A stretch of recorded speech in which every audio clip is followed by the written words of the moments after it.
नमस्कार, आप सभी दर्शकों का हार्दिक स्वागत है हमारे विशेष कार्यक्रम कृषि दर्शन में, जो समर्पित है हमारे किसान भाइयों और बहनों की समृद्धि, विकास और आधुनिक खेती की ओर बढ़ते हर कदम को।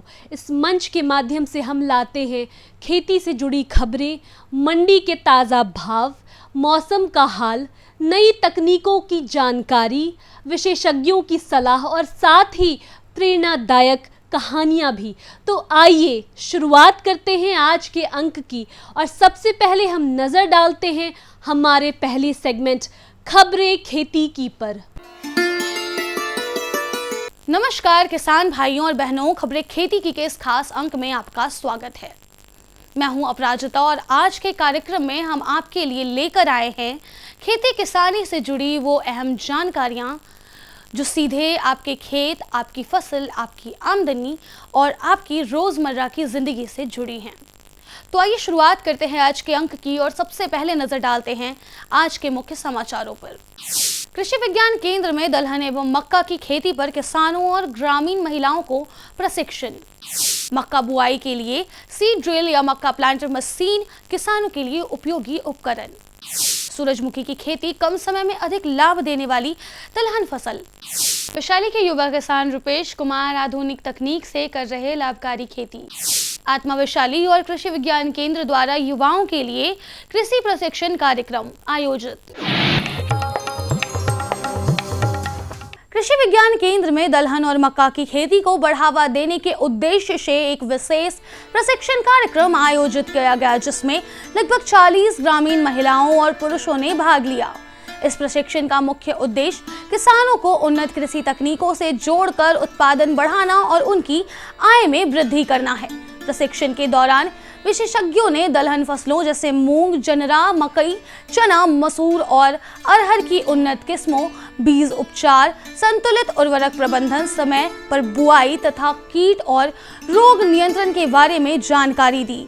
साथ ही गेहूं की कटाई के बाद जनरा और मूंग की खेती तथा धान रुपाई से पहले मक्का की बुआई से संबंधित महत्वपूर्ण जानकारी भी साझा की गई।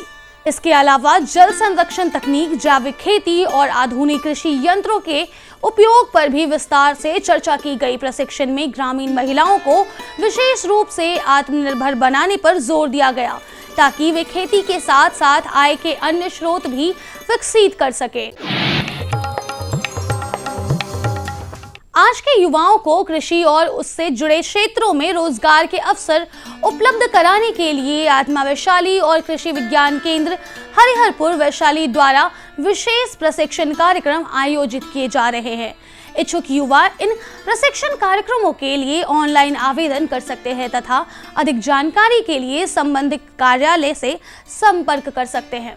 इस प्रशिक्षण में आधुनिक खेती, पशुपालन, मशरूम उत्पादन, बागवानी सहित विभिन्न स्वरोजगार से जुड़ी तकनीकों की जानकारी दी गई। प्रशिक्षण प्राप्त करने के बाद युवा स्वयं का रोजगार शुरू कर आत्मनिर्भर बन सकते हैं। मक्का रोपण की मशीन, जिसे सीड ड्रिल या मक्का प्लांटर मशीन भी कहा जाता है, किसानों के लिए एक उपयोगी कृषि उपकरण है। यह मशीन खेत में बीज को समान दूरी और उचित गहराई पर बोने में मदद करती है, जिससे पौधों की वृद्धि बेहतर होती है और उत्पादन बढ़ता है। इस उपकरण को एक व्यक्ति द्वारा आसानी से खेत में चलाया जा सकता है और कम समय में अधिक क्षेत्र में बुआई की जा सकती है। इससे किसानों की मेहनत कम होती है और समय की भी बचत होती है। आधुनिक खेती में इस मशीन का उपयोग किसानों के लिए काफी लाभदायक साबित हो रहा है। ये रोटरी मेज डिबलर है। इसका उपयोग होता है जैसे मक्का लगाना हो और या चना लगाना होगा या कोई भी फसल आप इसमें लगा, सोयाबीन का भी लगा सकते हैं। इसमें है कि कोई भी लेबर जो है एक दिन में 2 एकड़ लगा सकता है और ये बहुत ही आसान है। इसमें मेहनत भी कम लगता है और इसमें जब खेत तैयार होना चाहिए, खेत तैयार की अवस्था में इसको आप चलाएंगे तो इसमें सीड रेट भी जो होता है वो भी थोड़ा कम लगता है पहले से। सूरजमुखी की खेती किसानों के लिए कम समय में अधिक लाभ देने वाली तिलहन फसल मानी जाती है। यह फसल लगभग 90 से 110 दिनों में तैयार हो जाती है और कम पानी में भी अच्छी पैदावार देती है। सूरजमुखी के पौधे सूखा सहनशील होते हैं और विभिन्न प्रकार की मिट्टी में आसानी से उगाए जा सकते हैं। इसके बीजों में लगभग 40 से 50% के तेल पाए जाते हैं, जो स्वास्थ्य के लिए भी लाभकारी होता है। उन्नत किस्मों में रोग प्रतिरोधक क्षमता अधिक होती है और उत्पादन भी बेहतर मिलता है। इसके साथ ही सूरजमुखी की फसल मधुमक्खी पालन के लिए भी उपयोगी होती है, जिससे किसानों को अतिरिक्त आय प्राप्त हो सकती है। वैशाली जिले के युवा किसान रुपेश कुमार आज अपने क्षेत्र में मेहनत और नवाचार के दम पर एक नई मिसाल बन गए हैं। उन्होंने पारंपरिक खेती के साथ आधुनिक तकनीकों को अपनाकर अपनी खेती को लाभकारी बनाया है। रुपेश कुमार धनिया, साग, मिर्च, फूल गोभी और टमाटर जैसी सब्जियों की खेती कर रहे हैं, जिससे उन्हें साल भर नियमित आय प्राप्त हो रही है। उनकी खेती की सबसे बड़ी विशेषता फसल विविधता है, जिससे जोखिम कम होता है और आमदनी बढ़ती है। इस सफलता में उनकी जीवन संगिनी का योगदान भी महत्वपूर्ण है। दोनों की संयुक्त मेहनत से खेती अधिक व्यवस्थित और लाभकारी बन गई है। रुपेश कुमार की यह सफलता अन्य किसानों के लिए प्रेरणा का स्रोत बन रही है। ये हमारा 6 कट्ठे का प्लॉट है। इसमें मिश्रित खेती मैं कर रहा हूँ। इसमें लोबिया, मिर्चा, धनिया और साग लगाया हूँ और ये बारी बारी से निकलेगी। एक तरह से कहिए इंटीग्रेटेड फार्मिंग के रूप में हमने इसका प्रयोग किया है। बाकी चीज़ भी लगाता हूँ, लेकिन ये छोटा सा प्रयोग हमने किया है। पहले धनिया निकल जाएगा, उसके बाद लोबिया, साग निकल जाएगा, फिर लोबिया और मिर्ची हम लोग एक साथ तोड़ेंगे और ये चलेगा अभी लंबा 3-4 महीने तक चलेगा, कार्तिक तक चलेगा। मार्किंग तकनीक किसानों के लिए एक उपयोगी और आधुनिक पद्धति है, जिसके माध्यम से खेत में पौधों की सही दूरी और पंक्तियों का निर्धारण किया जाता है। इस तकनीक को अपनाने से फसल को पर्याप्त पोषण, पानी और धूप मिलती है, जिससे उत्पादन में वृद्धि होती है। पंक्तिबद्ध बुआई होने के कारण खरपतवार नियंत्रण भी आसान हो जाता है और निराई गुड़ाई व्यवस्थित तरीके से की जा सकती है। यदि इसके साथ ड्रिप सिंचाई प्रणाली का उपयोग किया जाए तो पानी की बचत होती है और पौधों की जड़ों तक सीधे नमी पहुंचती है। यह तकनीक लंबे समय तक प्रभावी रहती है और रखरखाव भी आसान होता है। इससे फसल की गुणवत्ता बेहतर होती है और लागत कम होने से किसानों का लाभ बढ़ता है। अब बात करते हैं पटना अनाज मंडी के ताजा बाजार भाव की। लोकल गेहूं 4,000 रुपए प्रति क्विंटल, सरबती गेहूं 4,500 रुपए प्रति क्विंटल, एमपी गेहूं 4,300 रुपए प्रति क्विंटल, उसना चावल 7,000 रुपए प्रति क्विंटल, सोनम चावल 7,500 रुपए प्रति क्विंटल, सुपर चावल 8,000 रुपए प्रति क्विंटल और अरबा सुपर बासमती चावल 11,000 रुपए प्रति क्विंटल। मौसम विभाग के अनुसार आज पटना और आसपास के क्षेत्रों में गर्मी और तेज हो सकती है तथा कई जिलों में लू यानी हीट वेव जैसी स्थिति बनने की संभावना है। राज्य के अधिकांश हिस्सों में अधिकतम तापमान लगभग 39 से 41 डिग्री सेल्सियस तथा न्यूनतम तापमान लगभग 23 से 25 डिग्री सेल्सियस के आसपास रहने की संभावना है। दिन के समय तेज धूप और शुष्क गर्म हवाएं चल सकती है तथा आसमान सामान्यतः साफ रहने की उम्मीद है। तो ये थी आज की प्रमुख खेती बाड़ी से जुड़ी खबरें, मंडियों के ताज़ा भाव और मौसम का पूर्वानुमान। साथ ही हमने जानी कुछ नई तकनीकें और मशीनें जिनसे खेती और पशुपालन को और अधिक सशक्त और लाभकारी बनाया जा सकता है। और हाँ, हमें मिली एक किसान की प्रेरणादायक सफलता की कहानी भी, जिसने साबित किया कि परंपरागत खेती भी अगर सही तरीके से की जाए तो बेहतर मुनाफा और पहचान दोनों मिल सकते हैं। अब समय है हमारे अगले सेगमेंट का, जिसमें हम जुड़ेंगे एक और महत्वपूर्ण जानकारी के साथ। यह विषय न सिर्फ खेती किसानी से जुड़े लोगों के लिए महत्वपूर्ण है, बल्कि इससे जुड़ी बातें भी आने वाले समय में नए अवसरों के द्वार भी खोल सकती है।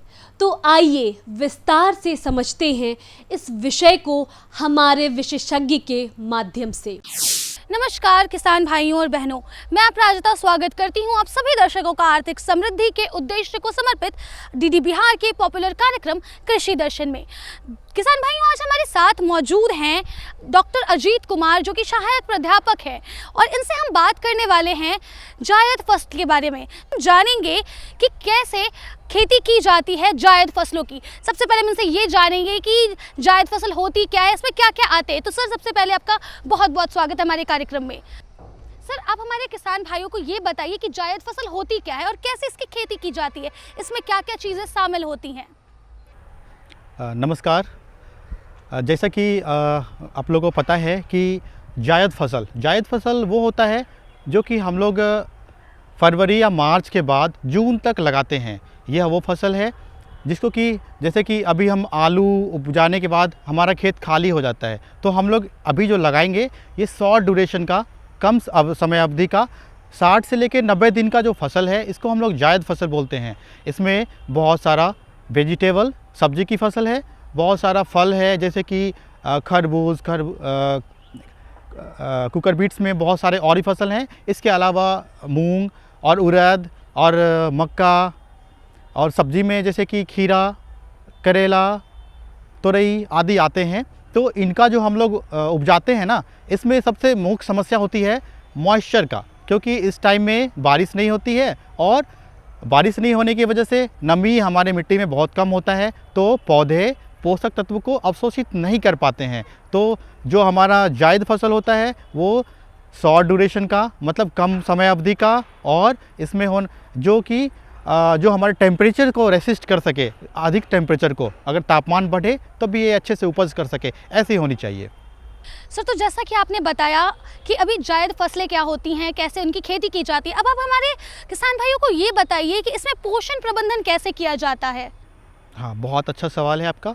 जायद फसल, जैसे कि मैं बता रहा था आपको, कि इसमें ना नमी की कमी होती है, क्योंकि इस सीज़न में, मतलब मार्च से लेकर जून तक बारिश बहुत कम होती है। तो अगर नमी कम होगा तो पौधे पोषक तत्व का जो अवशोषण है वो ज़मीन से बहुत ही कम कर पाएंगे। तो इसलिए हमें जो ये फसलें हैं जायद, इसमें पोषक तत्व प्रबंधन पे बहुत ही विशेष महत्व देना होता है, और हमारा जो है मेन जो है उसको हर टाइम पे सिंचाई के साथ पोषक तत्व देना होता है। सबसे पहले मैं आपको बताना चाहूँगा कि जो वृहद पोषक तत्व है, जैसे कि nitrogen, phosphorus, potash, calcium, magnesium और सल्फ़र, ये 6 पोषक तत्व जो आज के परिवेश में हमारे मिट्टी में काफ़ी कम हो गए हैं, और इसीलिए हमें इसका प्रबंधन हमारे जो जायद फसलें हैं उसमें बहुत ही अच्छे से करना होता है। नाइट्रोजन जो कि वृद्धि के लिए बहुत ही आवश्यक है, तो हमें इसको स्प्लिट डोज में, मतलब कि समय समय पे हमें देखना होता है कि फसल का जो ग्रोथ स्टेज होता है, कि उसका जो बढ़त का स्टेज होता है, उस स्टेज में, जैसे कि अगर हम मूंग की बात करते हैं, हम अगर मक्के की बात करते हैं, या फिर किसी फसल की बात करते हैं, सब्जी फसल की, तो हर अलग अलग फसलों में अलग अलग तरीके से इसका प्रबंधन किया जाता है। मेनली फ्लावरिंग के टाइम पे, और जो फ्लावरिंग मतलब पुष्प जब बनते हैं उस टाइम पे, और उसके बाद जो फल सेट होते हैं उस टाइम पे इसका हम लोग को इसका स्पीड डोज, मतलब कि उस टाइम में थोड़ा थोड़ा मात्रा में नाइट्रोजन देना चाहिए, क्योंकि नाइट्रोजन बहुत ही मोबाइल है, मतलब कि वो जो चलयमान हम बोलते हैं इसको हिंदी में। तो जो होता क्या है कि अगर हम नाइट्रोजन डालते हैं तो 7 दिन में वो ख़त्म हो जाता है, पौधे जितने ले पाते हैं, इसके बाद वो उसका क्षय हो जाता है, या तो अमोनिया के फॉर्म में ये वातावरण में घुल जाता है, या फिर नाइट्रेट के फॉर्म में पानी के साथ मिलके इसका लीचिंग हो जाता है। तो इसीलिए हमें पौधे को जब ज़रूरत हो उस टाइम पे थोड़े थोड़े मात्रा में नाइट्रोजन 2 या 3 बार देनी चाहिए। इसी तरह पोटास भी गर्मी से, अगर हमें नमी से अगर बचाना हो, कम नमी में अगर पौधे को सर्वाइव करना होता है, जिंदा करना होता है, तो उस टाइम हमें पोटास की आवश्यकता होती है। इसलिए हमें पोटास को भी स्प्लिट में, या कि मतलब 2-3 डोज में देना चाहिए। हमारे यहाँ किसान पोटास को बस बेसल डोज में डालते हैं, जब हम लोग फसल लगाते हैं बस उस टाइम डालते हैं, लेकिन बाद में नहीं डालते हैं। क्योंकि उनको पता नहीं है इस बारे में। इसके अलावा डीएपी है जो कि हम फास्फोरस के लिए डालते हैं, या एसएसपी। तो फास्फोरस क्या करता है ना, जड़ का निर्माण करता है, तो इसे हमें बेसल डोज में डालना चाहिए। इसके अलावा कैल्शियम, सल्फर, मैग्नीशियम भी वृहद पोषक तत्व हैं जिसकी पौधों को बहुत ज़्यादा आवश्यकता होती है, और हर एक फसल को उसके ज़रूरत के अनुसार हमें ये समय समय पर देना चाहिए।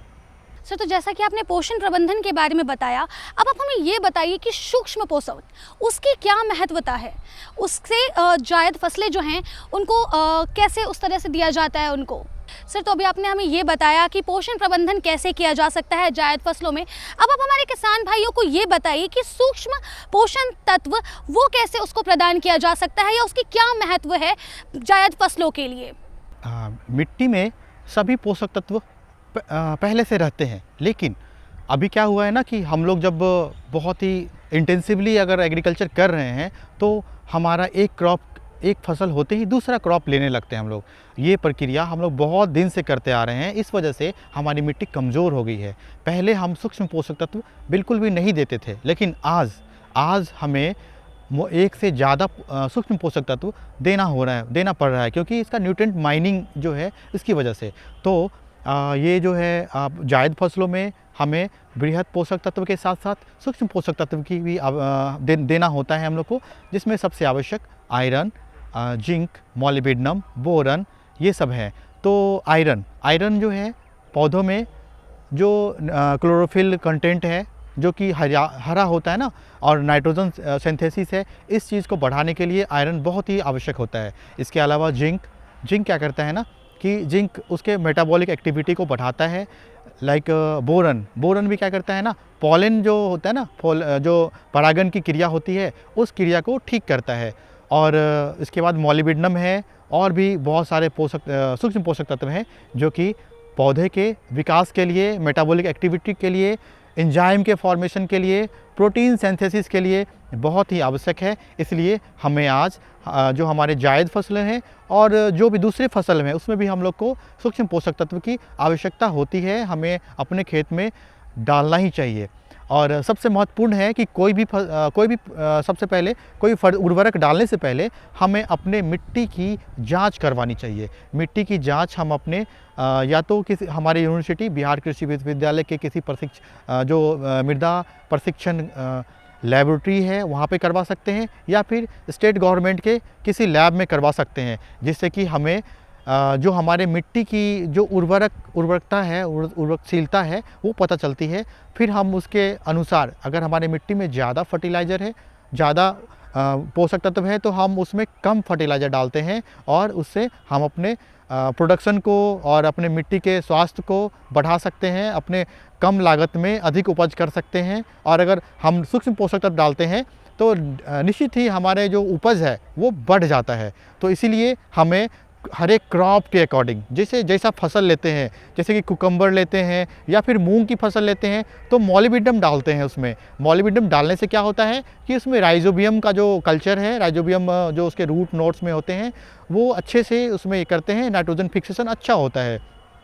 लेकिन अगर हम दूसरे फसल की बात करें, जैसे कि खीरा की बात करें, तो उसमें हम लोग कैल्शियम, सल्फर, मॉलिब्डेनम और भी पोषक तत्व हैं, जो कि जिंक भी हम डालते हैं, जिससे कि उसमें परागन हो सके, उसमें अच्छा फ्लावरिंग, सीड सेट और उसमें एक मेटाबॉलिक एक्टिविटी हो सके। तो सर, आपका बहुत बहुत धन्यवाद कि आपने हमारे किसान भाइयों को जायद फसलों के बारे में इतनी अच्छी जानकारी साझा की।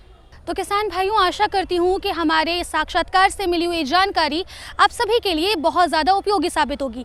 इसी के साथ मैं आपकी एंकर अपराजिता विदा लेती हूँ, और फिर मिलते हैं बिल्कुल अगले एपिसोड में एक नए विषय और नए विशेषज्ञ के साथ। तब तक बने रहिए कृषि दर्शन के साथ डीडी बिहार पे। नमस्कार।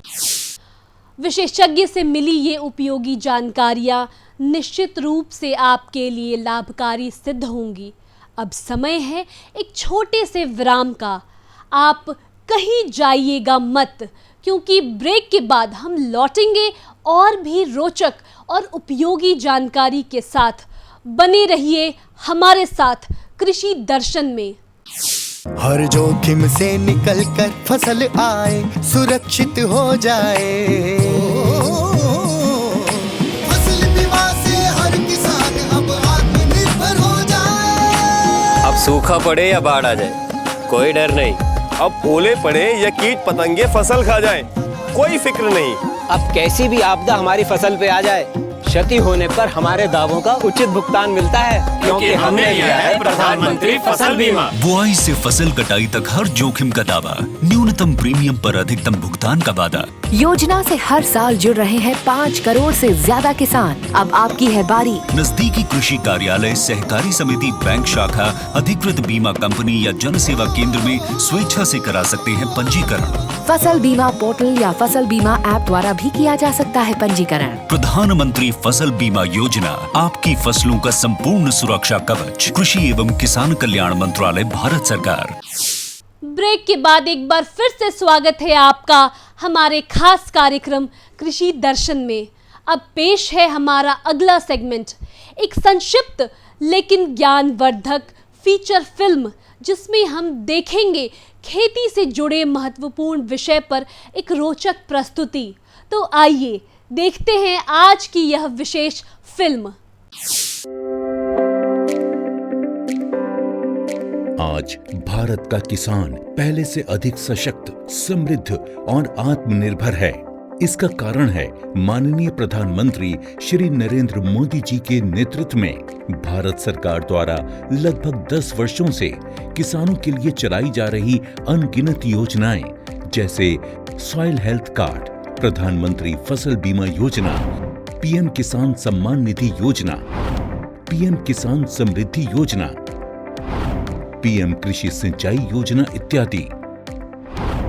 इस वर्ष लाल किले की प्राचीर से प्रधानमंत्री जी ने कृषि के क्षेत्र में आधुनिकीकरण की दिशा में एक संकल्प लिया कि हमारे एग्रीकल्चर सेक्टर में टेक्नोलॉजी आए, एग्रीटेक को बल मिले, इसलिए विमेन सेल्फ हेल्प ग्रुप की बहनों को हम ट्रेनिंग देंगे और हजारों ऐसे विमेन सेल्फ हेल्प ग्रुप को भारत सरकार ड्रोन देगी, ट्रेनिंग देगी और हमारे एग्रीकल्चर के काम में ड्रोन की सेवाएं उपलब्ध हो। इसके लिए हम शुरुआत करेंगे। प्रारंभ हम 15,000 विमेन सेल्फ हेल्प ग्रुप के द्वारा ये ड्रोन की उड़ान का हम आरंभ कर रहे हैं।